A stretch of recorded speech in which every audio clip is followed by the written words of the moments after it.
हाँ, सभी को नमस्ते। नमस्ते, आत्मवंदन। सभी का स्वागत है। खासकर जो जुड़े हैं, मधुलिन जी, ललिता जी, आप समय निकाल कर जुड़ जाते हैं, बहुत अच्छा लगता है। और हमारी प्रिय अर्चना कुमारी जी, जो हमें गीता पठन के इतना मतलब अच्छे से बता रही है विद एग्जाम्पल्स, तो रोज ही बहुत ही आनंद आ जाता है। मुझे तो ऐसा लगता है कि एक भी चीज अगर मैं उसमें से अपना पाऊँ तो बहुत अच्छा रहेगा। तो आज अर्चना जी को, सभी को बहुत मैं वेलकम वेलकम कर रही हूँ। फिर आगे बढ़ते हैं। Ma'am, over to you Archana ji. Okay, सभी को मेरा आत्मवंदन। तो चलिए आज की शुरुआत करते हैं।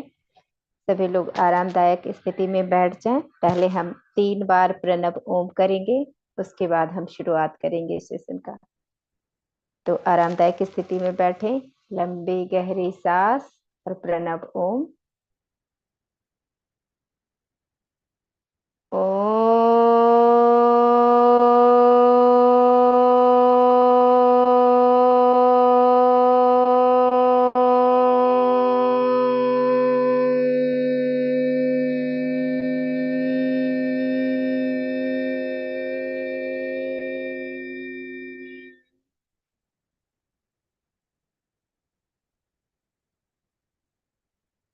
एक और लंबी गहरी सांस और प्रणव ओम।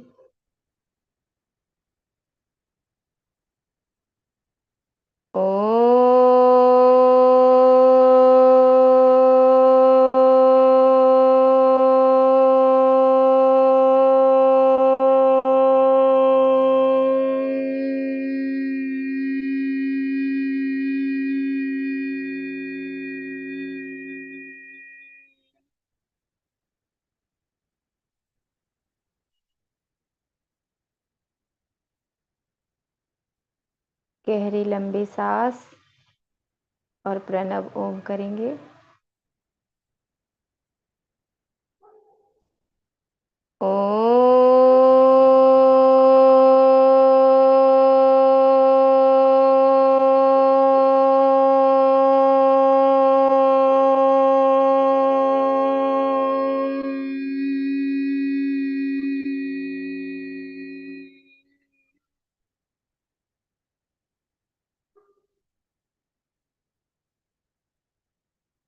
धीरे से अपनी आंखें खोल ली। चलिए सभी लोग हाथ जोड़ लें। प्रेयर से हम स्टार्ट करेंगे। वसुदेव देव सुतन सुतम देव देवम कंस चाणूरमर्दनम देवकी की परमानंदं परमानंद कृष्णं कृष्णं वन्दे वन्दे जगद्गुरुं। जगद्गुरुं कृष्णं वन्दे वन्दे जगद्गुरुं। जगद्गुरुं। सभी का बहुत बहुत धन्यवाद। थैंक यू मेरे साथ प्रेयर बोलने के लिए। तो चलिए हम गीता का अनुपठन कर रहे हैं 16वें अध्याय का। आज शुरुआत करेंगे 16वें श्लोक से। तो इसके पहले मैं अपने गुरु पितामह पत्री सर को कोटि कोटि नमन करती हूँ। सारे गुरुजनों को, उन्नत लोकों के सारे गुरुओं को, सारे देवी देवताओं को कोटि कोटि वंदन, जिन्होंने मुझे जरिया बनाया यह ज्ञान, यह अनुपठन आप लोग के साथ साझा करने का। तो चलिए शुरुआत करते हैं 16वें श्लोक से। अनेक चित्त विभ्रांता मोहजाल समावृताः प्रसक्ता काम भोगेषु पतन्ति नरकेषु च।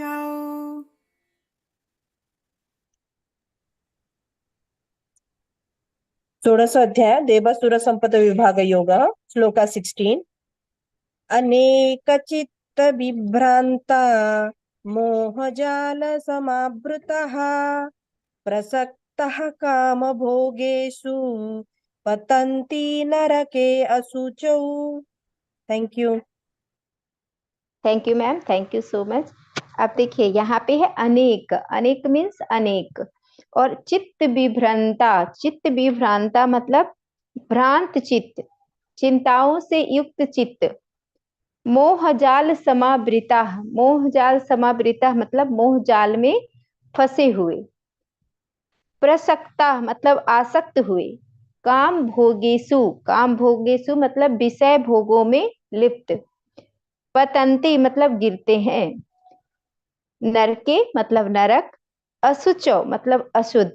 अब इसमें भगवान कह रहे हैं कि अनेक प्रकार से भ्रमित चित्त वाले अज्ञानी जन मोह रूप जाल में फंसे हुए, विषय भोगों में अत्यंत आसक्त हुए, महान अपवित्र नरक में गिरते हैं।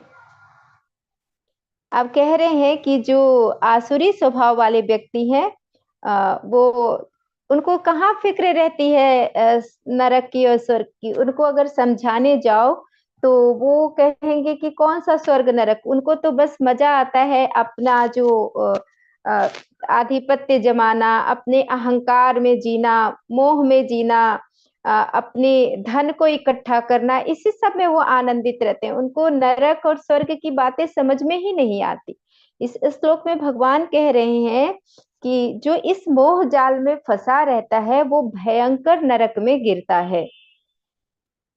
अब जैसे कि एक इसको हम एग्जाम्पल से समझते हैं कि एक चीन के बादशाह थे, उन्होंने एक बौद्ध भिक्षु से पूछा कि मैंने अनेक धर्मशालाएं बनवाई है, बहुत सारे मंदिर बनवाए हैं, मठ बनवाए हैं, बड़े बड़े संघ खड़े किए हैं, मैं हजारों भिक्षुओं को अन्न देता हूँ, और मैंने हजारों भिक्षुओं के लिए रहने के लिए स्थान का निर्माण करवाया है, तो आप क्या कहते हैं? भिक्षु से पूछते हैं वो बादशाह कि आप क्या कहते हैं, मरने के बाद मेरी स्थिति कैसी होगी? वो पूछ रहे हैं कि मैंने इतना सारा कार्य किया है, इतने सारे दान दिए हैं, इतने सारे मठ मंदिर बनवाए हैं, तो मरने के बाद मृत्यु उपरांत मेरी क्या स्थिति होगी? तो भिक्षु जवाब देता है, भिक्षु कहते हैं कि तू नरक में भेजा जाएगा। तो बादशाह को जवाब सुनकर बड़ा अजीब लगता है, कहते हैं अरे मैंने इतना सारा काम किया, इतना सारा कार्य किया जितना कि देश में कोई कोई नहीं कर सकता, इतने सारे मैंने कार्य किए हैं, और आप कहते हो कि मैं नरक में जाऊंगा, ये कैसे हो सकता है? तो भिक्षु कहते हैं कि तुमने इन सब कार्यों के कारण जितना अहंकार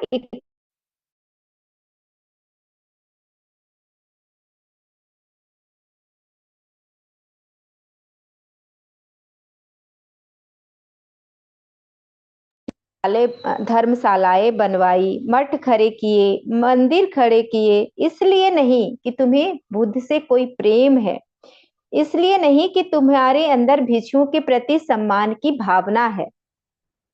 तुमने ये सिर्फ इसलिए बनवाए ताकि लोग मेरा नाम जाने, अपने नाम के लिए, अपने नाम के लिए तुमने ये सारे कार्य किए, अपने नाम को जनवाने के लिए तुमने समाज में ये सारे काम किए कि तुम्हारा नाम स्वर्ण अक्षरों में लिखा जाए कि ये बड़ा दानी था, बड़ा बड़ा प्रतापी राजा था, इसने इतने इतने कार्य किए, बड़ा दयालु राजा था। तो अपने नाम के पीछे कि तुम्हारा नाम स्वर्ण अक्षरों में लिखा जाए, इसके कारण तुमने ये सारे कार्य किए। तो ये क्या है? ये तुम्हारा अभिमान है, और इतना अभिमानी व्यक्ति, जिसको अपने नाम का इतना अभिमान हो, इतना अभिमानी व्यक्ति निश्चय ही नरक जाता है। भिक्षु कहते हैं कि ये मैं बिल्कुल निश्चय से कह सकता हूँ कि वो नरक जाता है। अब देखिए, नरक जैसी कोई जगह नहीं है, नरक एक अवस्था है, मतलब उसके मेंटल स्थिति, जो वो अहंकार में जी रहा है, जो अहंकार उसके अंदर है, जो मनोवृत्ति इसके अंदर है, उसी वृत्तियों में, उसी में वो डूबा रहता है, अपने अहंकार, नाम, धन, दौलत, इन्हीं सब चीजों के पीछे मरने के उपरांत भी वो उन्हीं सब चीजों में लिप्त रहता है, और उसको वही अवस्था नरक लगती है। तो नरक उसकी मेंटल की अवस्था, कोई भगवान ने नरक और स्वर्ग जैसी जगह नहीं बना के रखी है, वो उसकी वही अवस्था रहेगी, क्योंकि उसने अपने अंतःकरण को शुद्ध नहीं किया। अपने अंतःकरण में उसने अहंकार भरा हुआ है, कितना ज्यादा अहंकार कि कुछ भी कार्य करो तो कर्तापन का अहंकार, कि मैंने किया, मैंने इतना कार्य किया, मठ बनवाए, बड़े बड़े संघ खड़े किए, दान दिया, तो सबका अहंकार है। तो एक कहावत भी है, आप लोगों ने भी सुनी होगी, कि अगर आप किसी को दान भी दो तो दाएं हाथ से दो तो बाएं हाथ को भी पता नहीं चले, इस प्रकार दान देना चाहिए। तो अगर आप किसी को कुछ देते भी हो तो उसमें कर्ता भाव का अभिमान आपके अंदर होना ही नहीं चाहिए।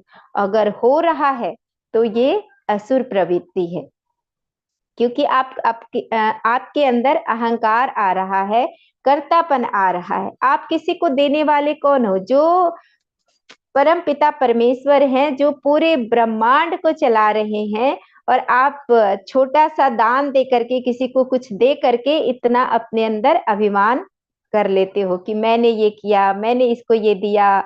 तो ये सारे क्या है? असुर प्रवृत्ति के लक्षण हैं। तो चलिए अब हम नेक्स्ट श्लोक पे चलते हैं, 17वां श्लोक। एक मिनट।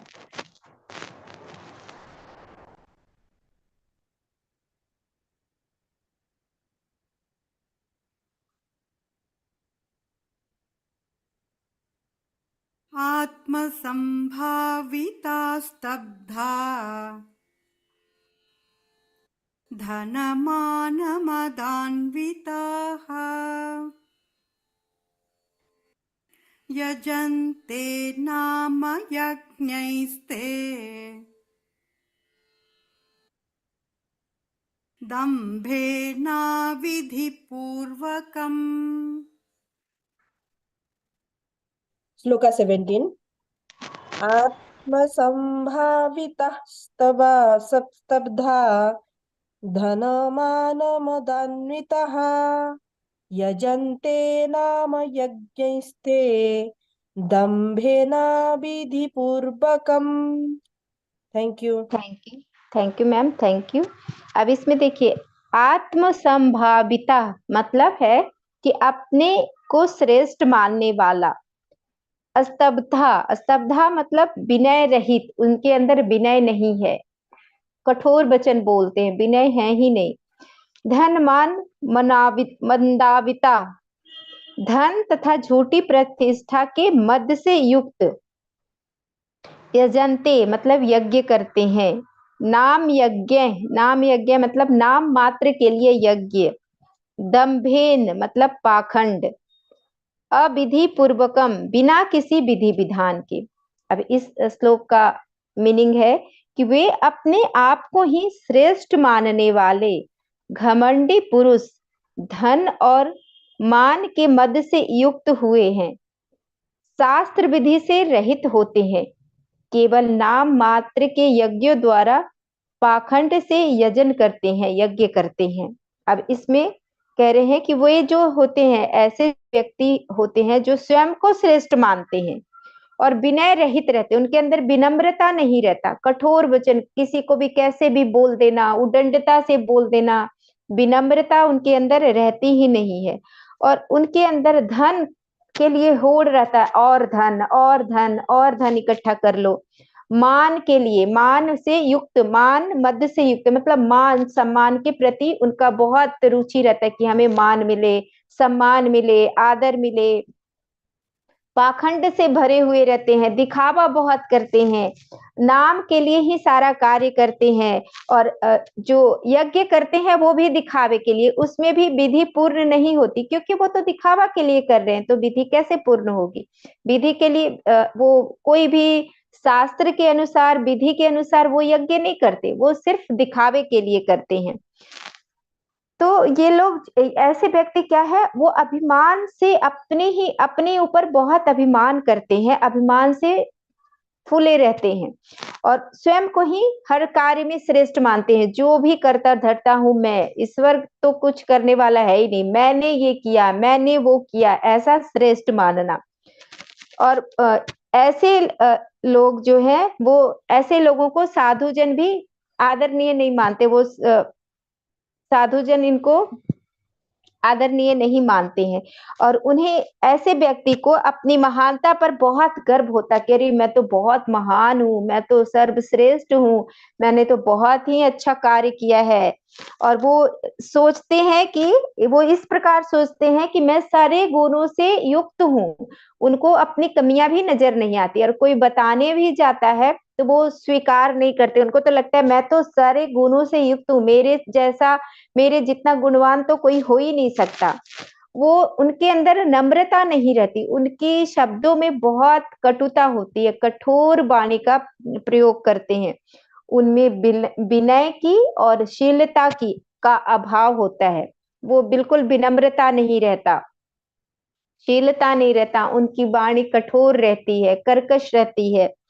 उनका मन पूर्ण रूप से अपने ही महानता को पूर्ण करने में सिद्ध होता है, उनकी पूरी कि मैं ही महान हूँ, मेरे से सर्वश्रेष्ठ कोई है ही नहीं, मैंने जिस कार्य को किया है वो कार्य सर्वश्रेष्ठ है। और दूसरे को वो बहुत हेय दृष्टि से, नीचा दृष्टि से देखते हैं दूसरे को, बहुत ही कि ये नीचा है। वे सोचते हैं कि अन्य लोग सब उनसे छोटे हैं, वो सबसे महान है, सबसे सर्वश्रेष्ठ हैं। वे सन्यासी को, वृद्ध को, आध्यात्मिक गुरुओं को प्रणाम नहीं करते, वो झुकना जानते ही नहीं है किसी के सामने।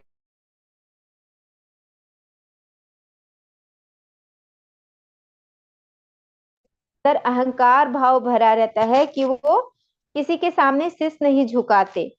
और धन की मदिरा से वो एकदम इतना जैसे कोई मदिरा पीता है तो उसको नशा हो जाता है, शराब की नशा हो जाता है।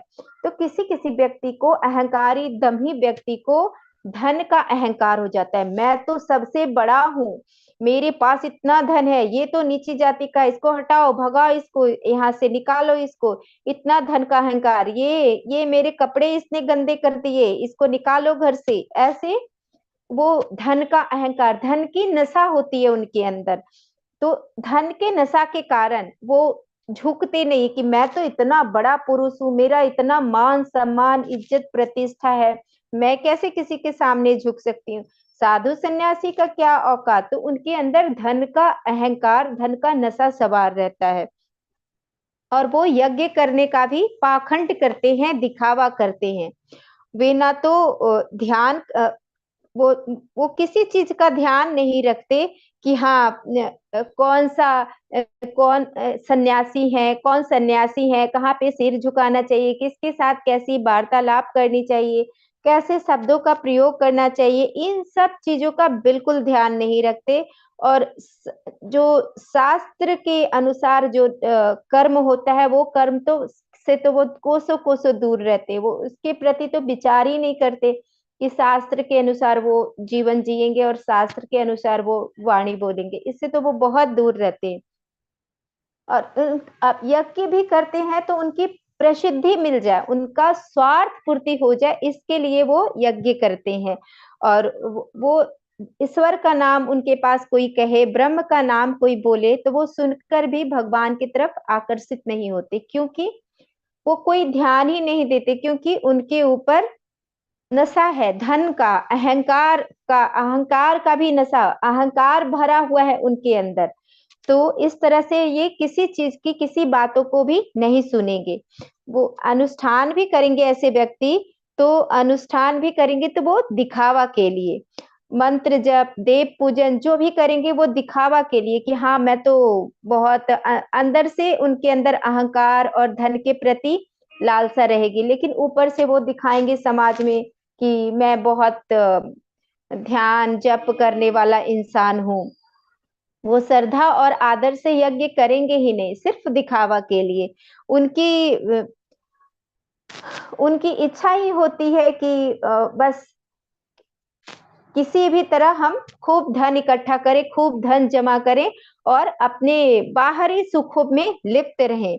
उनमें सेवा का अभाव रहेगा, कभी सेवा करने के लिए सोचेंगे ही नहीं। सेवा करना तो वो तुच्छ काम समझेंगे कि नहीं ये तो बड़ा, मैं किसी का सेवा कैसे कर सकता हूँ, मैं किसी के लिए खाना भोजन कैसे बना सकता हूँ, वो सेवा से बहुत दूर दूर रहेंगे।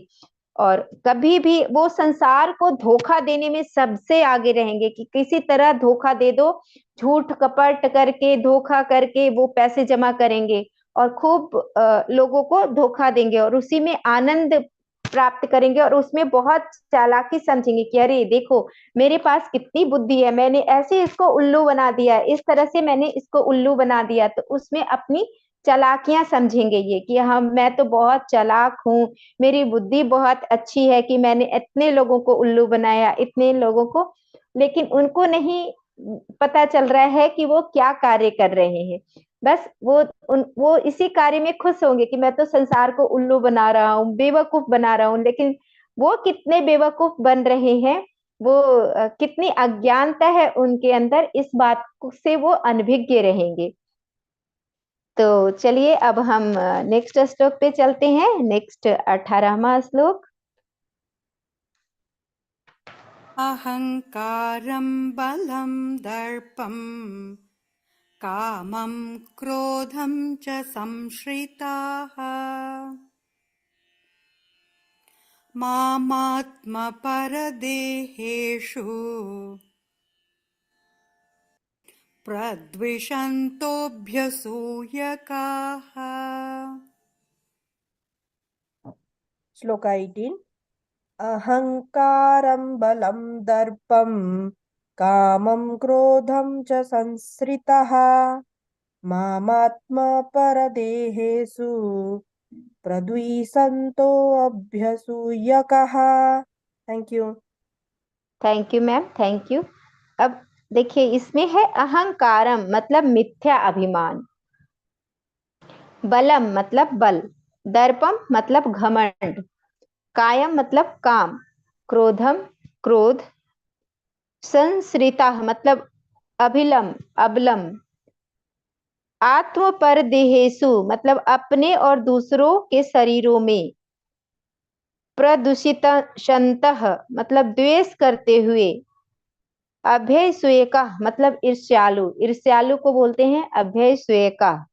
अब इसमें भगवान कह रहे हैं कि वह अहंकार, बल, घमंड, कामना, क्रोध के परायण रहेगा, हमेशा दूसरों की निंदा करेगा और अपने और दूसरों के शरीर में स्थित मुझ अंतर्यामी से द्वेष करेगा। देखिए इस श्लोक में भी भगवान कह रहे हैं कि तुम्हारे अंतर्यामी मतलब तुम्हारे अंदर, और जो तुम्हारा शत्रु है, जो भी असुर प्रवृत्ति का है, उसके शरीर में भी मैं ही अंतर्यामी हूँ।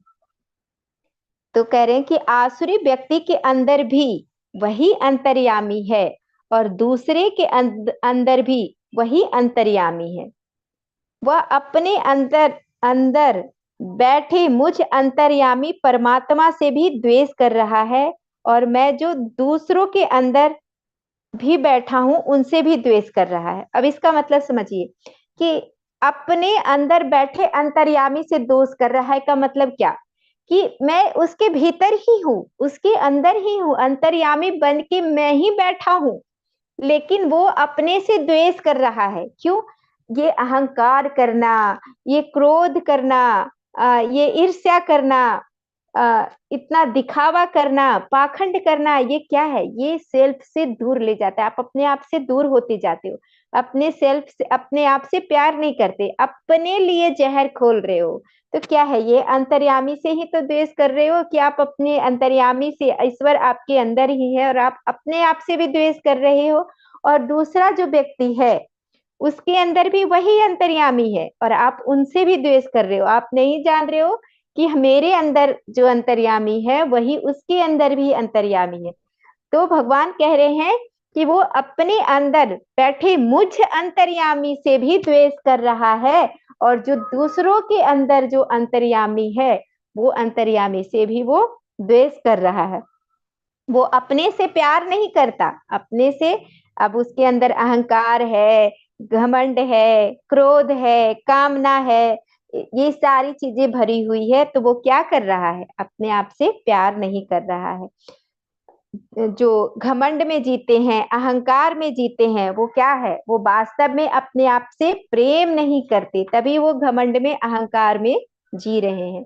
अगर वो अपने आप से प्यार करेंगे तो ये कर्म करेंगे ही नहीं, उनके अंदर घमंड आएगा ही नहीं, उनके अंदर अहंकार आएगा ही नहीं। और मोह से फंसे हुए ये लोग अपने से भी द्वेष करते हैं। इसलिए ऐसे इंसान को अगर आप कहोगे कि बुराई का अंत बुराई से ही होता है, तो वो कहेंगे कि वो आपको भगा देंगे कि जाओ जाओ भागो यहाँ से, ये इस तरह का उपदेश किसी और को सुनाना।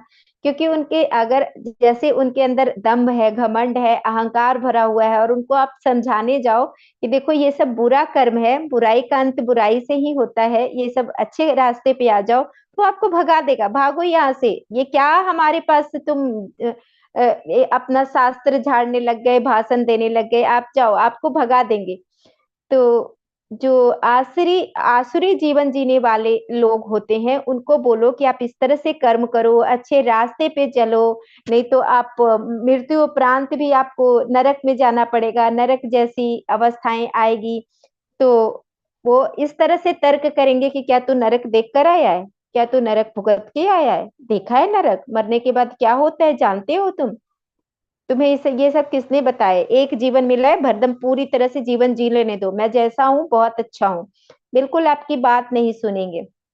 वो कहेंगे कि धन नहीं कमाएंगे तो रोजी रोटी हमारी कैसे चलेगी, हम कैसे सुख भोगेंगे? एक जीवन मिला है मस्ती करने के लिए, भोग भोगने के लिए, खूब भोग भोगो। वो आपको भी कहेंगे खूब भोग भोगो, डिस्को जाओ, ताश खेलो, मजे करो, जिंदगी का एंजॉय लो, एंजॉय करो।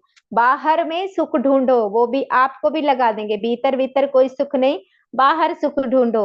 अपना वो गोल्फ खेलेंगे, ताश खेलेंगे, डिस्को जाएंगे, देर रात तक जागते रहेंगे, दारू पी के मस्त मजे में आएंगे, और इसी को वो जीवन का ऐसो आराम और मस्त जीवन बोलेंगे। और जो लोग सुबह उठकर ध्यान, प्राणायाम, भगवान का ध्यान, जप करेंगे, उनको वो पागल कहेंगे कि ये तो पागल है, अपनी जिंदगी बर्बाद कर रहा है, इस तरह से कहेंगे। और उनको अगर आप समझाने भी जाओ तो वो मानने के लिए तैयार नहीं रहेंगे। उनके अंदर मिथ्या अभिमान रहेगा, मतलब वो मिथ्या अभिमान करेंगे, अपने ऊपर बहुत ज्यादा अभिमान। और अगर जो अभिमानी लोग होते हैं, ये बहुत ही उदंडता से बात करते हैं, बहुत ही, आप देख आपके आसपास भी ऐसे लोग होंगे जो आप प्यार से बोलो लेकिन वो इतने कटुता से और इतने उदंडता से जवाब देंगे कि आपका मन दुखी हो जाएगा। बहुत उनके बोलने में मिठास रहेगी नहीं, बहुत कटुता रहेगी, कोमलता बिल्कुल भी नहीं रहेगी। तो ये सब क्या है? ये सारे लक्षण आसुरी प्रवृत्ति के हैं। वो किसी को कृपया कह ही नहीं सकते, कृपया नहीं बोल सकते, और ना ही किसी की प्रशंसा कर सकते, दूसरे की प्रशंसा तो कर ही नहीं सकते, करना, और वो सुन भी नहीं सकते। दूसरे की प्रशंसा अगर कहो कि इसने करने लग जाओ उनके पास, तो उनके अंदर इतनी ईर्ष्या आएगी कि वो सुनेंगे ही नहीं, उठकर चले जाएंगे, उनकी बुराइयां शुरू कर देंगे।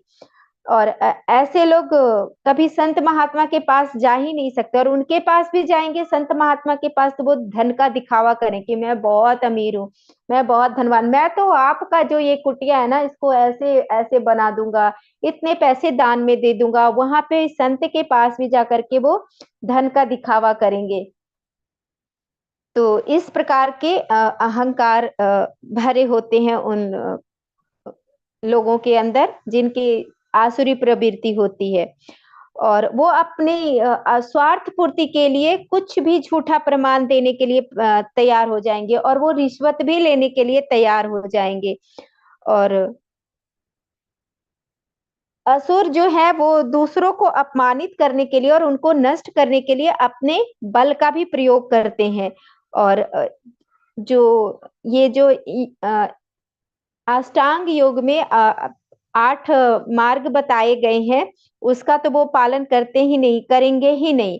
अब जैसे जो पहला है अष्टांग योग का यम, यम के अंतर्गत देखिए आता है अहिंसा, सत्य, अस्तेय, ब्रह्मचर्य और अपरिग्रह।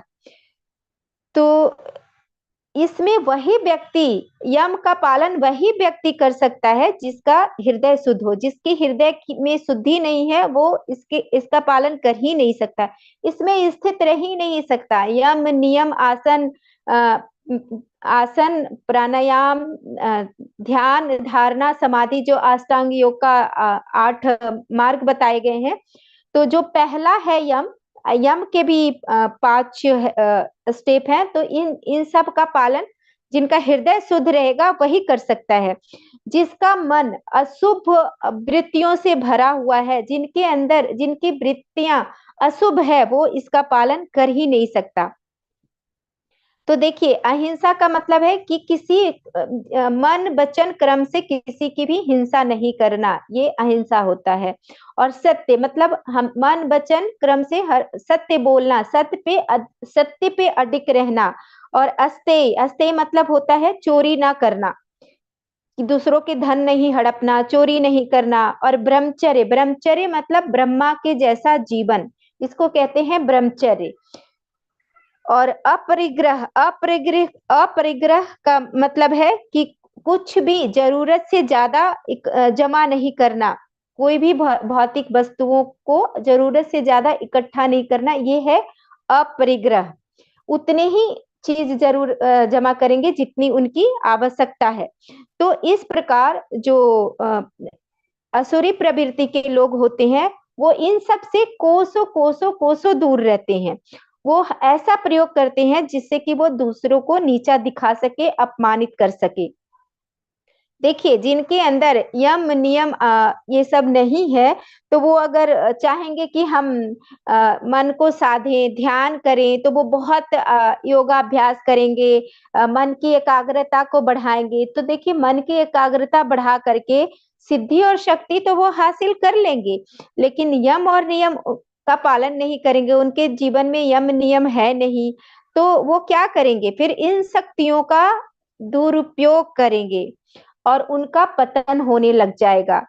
तो इसी कारण पतंजलि महर्षि ने ये योग मार्ग में अष्टांग योग को दिया है कि जो ये अष्टांग योग के अनुसार चलेंगे तो वो नीचे नहीं गिरेंगे, यम नियम का पालन करेंगे तो वो नीचे नहीं गिरेंगे, उनका पतन नहीं होगा। देखिए, योगा अभ्यास के द्वारा वो सिद्धियां प्राप्त करने के लिए वो ये सब सिद्धियां प्राप्त कर लेंगे, मन की एकाग्रता से वो सिद्धियां हासिल कर लेंगे, लेकिन उनके जीवन में यम नियम नहीं है, अहिंसा, सत्य, अस्तेय, ब्रह्मचर्य, अपरिग्रह नहीं है, तो वो पतन की ओर चले जाएंगे, वो नीचे की ओर गिरने लग जाएंगे। तो कहते हैं कि यम जो है वो योग की नींव है, नींव। तो ध्यान अभ्यास के से पूर्व, ध्यान अवस्था के पहले सभी को यम में स्थित होना चाहिए। मतलब सभी, तभी पत्री सर ने भी बोला शाकाहार, शाकाहार जगत, ध्यान जगत, पिरामिड जगत। पहले शाकाहारी बनो, पहले अपने अहिंसा पथ पे आओ, पहले अहिंसा को अपने जीवन में लाओ, तभी तुम ध्यान करोगे तो तुम्हारा ध्यान सही से होगा। जैसे कोई लोग होते हैं, कहते हैं कि अरे ध्यान नहीं लग रहा, बहुत विचार आते हैं। तो क्यों आते हैं विचार? क्योंकि उनके जीवन में, उनके अंतःकरण में उनके अंतःकरण को और ज्यादा शुद्ध करने की जरूरत है, इसीलिए विचार आते। जितना अंतःकरण शुद्ध होता चला जाएगा, उतना ज्यादा वो गहरे ध्यान में जाने लगेंगे। तो जो यम का अभ्यास करते हैं वो उनका पतन नहीं होता। तो कहते हैं कि ध्यान साधना की प्रारंभिक अवस्था में इनका अभ्यास करना चाहिए, यम नियम इन सब चीजों का अभ्यास करना चाहिए। तो अब हम नेक्स्ट श्लोक पे चलते हैं। 19वां श्लोक।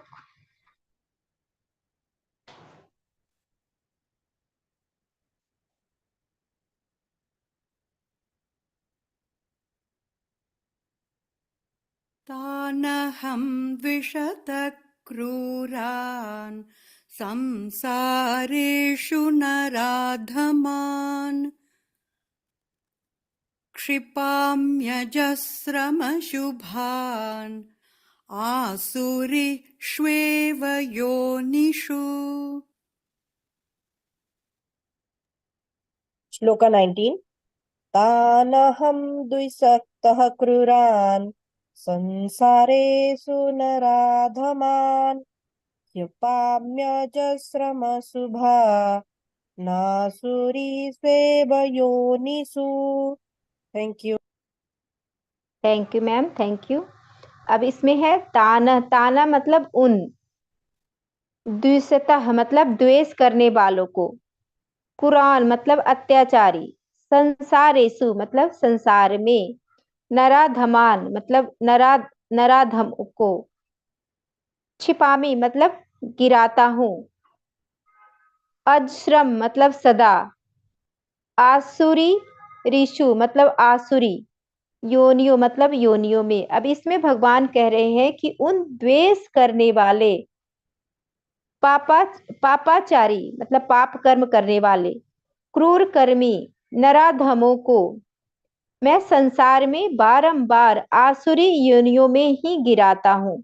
कहते हैं भगवान कि जो व्यक्ति पाप, द्वेष, क्रूर और निकृष्ट कर्म करके जिंदगी बिताता है, वह बार बार यही कह रहा है कि मुझे ऐसा ही जीवन चाहिए, और फिर उसको वही प्रदान किया जाता है। उनका बार बार यही कर्म चलता रहता है और उनको बार बार आसुरी योनियों में ही जन्म लेना पड़ता है, क्योंकि वो ही इच्छा कर रहा है। उनको उस व्यक्ति को उसी में जीने में आनंद आ रहा है। उसको दूसरे पे अत्याचार करने में, कुकर्म करने में, झूठ बोलने में, पाखंड करने में, इन्हीं सब चीजों में आनंद आ रहा है। तो भगवान कहते हैं कि इसका बार बार जन्म ऐसे ही असुर में ही वो गिरता है, असुर प्रवृत्ति ही बार बार असुर योनियों में ही वो गिरता है। क्योंकि वो जब तक वो बदलने को तैयार नहीं होता, जब तक वो कहेगा कि नहीं, बस उसका अंतःकरण जब तक शुद्ध नहीं होगा, वो बार बार क्योंकि उसी में आनंदित रहता है, उसी में उसको आनंद आता है, दूसरे का छीन झपट कर खाना, झूठ बोलना, कपट करना। तो भगवान भी कहते हैं कि बारंबार फिर मैं उसको उसी योनियों में भेजता हूँ कि जाओ तुम असुर प्रवृत्ति में ही रहो। और फिर भगवान ये भी कह रहे हैं कि मैं उन्हें मानव योनि से नीचे गिराकर पशु आदि निम्न योनियों में भेज देता हूँ। मैं उन्हें व्याघ्र, सिंह, बिच्छू, सांप आदि क्रूर योनियों में गिराता हूँ।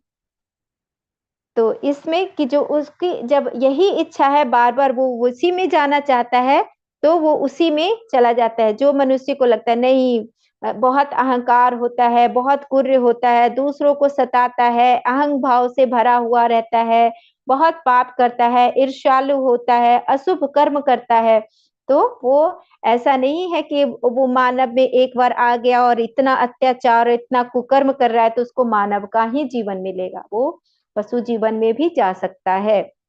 देखिए इसमें बिल्कुल क्लियर भगवान कह रहे हैं कि उसको मानव योनि से नीचे गिरा करके पशु इत्यादि निम्न योनियों में भी भेज देता हूँ, सिंह, बिच्छू, सांप आदि क्रूर योनियों में भी गिराता हूँ। अब यहाँ पे है सदा। सदा शब्द से अभिप्राय है कि जब तक वे अपने हृदय को परिमार्जित नहीं कर लेता, तब तक उसको मतलब अपने हृदय को परिवर्तित नहीं कर लेता, शुद्ध नहीं कर लेता, तब तक वो ऐसे ही नीचे गिरता रहेगा, असुरों की योनियों में ही जाता रहेगा। अब नेक्स्ट श्लोक पे हम चलते हैं, 20वां श्लोक।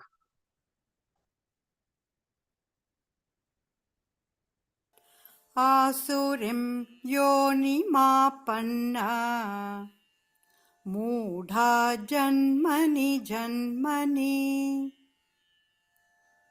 मामप्राप्यैव कौन्तेय ततो यान्त्यधमां गतिम्। श्लोका 20। आसुरीं योनिमापन्ना मूढा जन्मनि जन्मनि मामप्राप्यैव कौन्तेय ततो यान्त्यधर्मां गतिम्। Thank you. Thank you ma'am, thank you. देखिए आसुरी मतलब आसुरी, योनि मतलब योनि को, आपना मतलब प्राप्त हुए, मूढ़ा मीन्स मूर्ख, जन्मनि मतलब जन्मों जन्मों में, माम मतलब मुझे, अप्राप्य मतलब न पाकर, कौन्तेय मतलब हे कुंती पुत्र, ततः मतलब तत्पश्चात, यान्ति मतलब जाते हैं, अधमाम मतलब निम्नतर, गति मतलब गति को। अब इसमें कह रहे हैं भगवान कि हे अर्जुन, वह मूढ़ पुरुष जन्म जन्म में आसुरी योनि को प्राप्त हुए मुझको न प्राप्त होकर उससे भी अधिक नीच गति को ही प्राप्त होते हैं, यानी कि घोर नरकों में पड़ते हैं। ऐसे व्यक्ति घोर नरकों में पड़ते हैं। ऐसे लोग हमेशा अधम और मतलब नीचे और नीचे नीचे ही योनियों में गिरते जाते हैं, वे कभी उठते नहीं हैं। और इसके लिए ऐसा नहीं है कि वो कोई और उत्तरदायी है, इसके लिए वो स्वयं उत्तरदायी है। वो किसी दूसरे को दोषी नहीं ठहरा सकते कि हाँ मेरे को ऐसा योनि मिल गया या मैं नरक में भटक रहा हूँ, तो ये इसके लिए वो स्वयं उत्तरदायी है। स्वयं वे अपने ऊपर कार्य नहीं कर रहे हैं, इसीलिए वो निम्न योनियों में गए हैं। तो भगवान कह रहे हैं कि वे मुझ तक नहीं पहुंच पाते, ऐसे व्यक्ति मुझ तक नहीं पहुंच पाते क्योंकि उनका अंतःकरण अशुद्ध है। वे धर्म पथ पर नहीं चलते, शास्त्र विहित उपदेशों और आदेशों का पालन नहीं करते, जो शास्त्र के अनुसार नहीं चलते हैं, शास्त्र के अनुसार आदेशों का पालन नहीं करते, वो शास्त्र विहीन है, इसलिए मुझसे कोसों कोसों दूर है, वो उनकी पहुंच मुझ तक है ही नहीं। वो राक्षसी प्रकृति के हैं, और जो राक्षसी प्रकृति के होते हैं वो उनकी आध्यात्मिक उन्नति के, वो जो ये राक्षसी प्रवृत्ति है, असुर प्रवृत्ति है, ये आध्यात्मिक उन्नति के बिल्कुल विपरीत है, बैरी है। जिनके अंदर आसुरी प्रवृत्ति है वो आध्यात्मिकता से बिल्कुल बैरी है, कोसों कोसों दूर है। इसलिए नियमित ध्यान अभ्यास और करके, अगर आप अपने अंतःकरण को शुद्ध करते हुए ध्यान का अभ्यास करते हो, अपने अंदर दिव्य गुणों का विकास करते हो, प्रभु से प्रार्थना करते हो कि हे प्रभु हमारे अंदर जो अशुभ वृत्तियां है, अशुभ अशुद्धता है, उसको दूर करो और हमारे अंदर दैवीय संपदा को प्रदान करो, तो तब आप इस तरह से प्रार्थना करते हो, अपने अंतःकरण को शुद्ध करने के लिए कार्य करते हो, प्रयास करते हो, तो आपको मोक्ष को प्राप्त होते हो। तो आपको इसके लिए प्रयास करना होगा, प्रेयर करना होगा, प्रार्थना करना होगा कि हे प्रभु हमारे अंतःकरण को शुद्ध करें, हे प्रभु हमारे ऊपर दया करें, हमारा अंतःकरण बहुत मलिन है, हमारे अंदर क्रोध है, ईर्ष्या है, द्वेष है, ये सारे अवगुण है, सारे असुर सभी के अंतःकरण में ये दोनों चीज होते हैं, दैवीय संपदा वाला और असुर संपदा, दोनों संपदा होता है। जब आप देखिए ये अगर आप कोई आपके पास कोई ऐसा कार्य कर दे, तुरंत आप गुस्सा करने लग जाते हो, चिल्लाने लग जाते हो, तो क्या है, यही तो असुर वाला प्रवृत्ति है। तो हर एक मनुष्य के अंदर असुर का भी प्रवृत्ति होता है और दैवीय प्रवृत्ति भी होता है। तो जितना ज्यादा आपका दैवीय संपदा बढ़ता जाता है, उतना ही ज्यादा आपकी आध्यात्मिक उन्नति होती जाती है। तो अगर आपके अंदर क्रोध है, ईर्ष्या है, द्वेष है, लोभ है, मोह है, तो अभी ईश्वर से प्रार्थना कीजिए कि हे प्रभु हमारे अंदर दैवीय संपदा बढ़े, दैवीय गुण बढ़े, हम पर दया कीजिए, हमें हमारे दैवीय प्रवृत्ति को, दैवीय गुणों को विकसित कीजिए, ताकि हमारी आध्यात्मिक उन्नति हो, हमारा विकास हो और हम आपके पास पहुंच सके। जो हमारा घर है, अपने घर वापसी हम लौट सके। कब तक हम जन्म दर जन्म लेते रहेंगे, पुनरपि जननम पुनरपि मरणम पुनरपि जननी जठरे शयनम, बार बार जन्म मृत्यु के पास में कब तक हम बनते रहेंगे। तो हमें, अगर आपको मोक्ष चाहिए, माया का क्षय चाहिए, मुक्ति चाहिए, तो आपको ये प्रेयर करना होगा अपनी उन्नति के लिए, अपनी आध्यात्मिक उन्नति के लिए, अपने अंतःकरण की शुद्धि के लिए ईश्वर से सुबह शाम ये प्रेयर चलना चाहिए कि हमारे अंतःकरण को शुद्ध करो प्रभु, हम पे दया करो प्रभु, हमारे अंदर जो आसुरी प्रवृत्ति है, आसुरी गुण है, वो दैवीय संपदा में परिवर्तित हो जाए। तो जब इस प्रकार से आपका निरंतर प्रेयर चलता रहेगा, प्रार्थना चलता रहेगा, तो आपकी ध्यान साधना अच्छी होने लग जाएगी, आपकी आध्यात्मिक उन्नति होने लग जाएगी और धीरे-धीरे आपकी दैवीय संपदा बढ़ने लग जाएगी। और मैं भी ईश्वर से प्रार्थना करती हूँ कि आप सभी जितने लोग यहाँ पे हैं, सभी लोग, पूरे लोगों को, सभी लोगों की दैवीय संपदा बढ़े और सभी लोग खूब-खूब ध्यान करें, खूब-खूब सभी की आत्मिक उन्नति हो। Thank you. आप लोगों ने इतने प्रेम से धैर्यपूर्वक मुझे सुना, इसके लिए सभी को बहुत-बहुत धन्यवाद। Thank you so much. धन्यवाद तो अर्चना जी आपका है, और इस इतनी महान किताब का है कि हर एक दिन जो है हमें एक नया, बोलते हैं ना, नई ऊर्जा, नया विचार मिलता रहता है। और आप एग्जाम्पल्स बहुत अच्छा देती है, जो भी आप नोट्स बना रहे हैं बहुत ही अच्छा। मैं ही नहीं, सब बाकी सभी लोग भी कह रहे हैं। बहुत बहुत धन्यवाद मैम, बहुत बहुत धन्यवाद।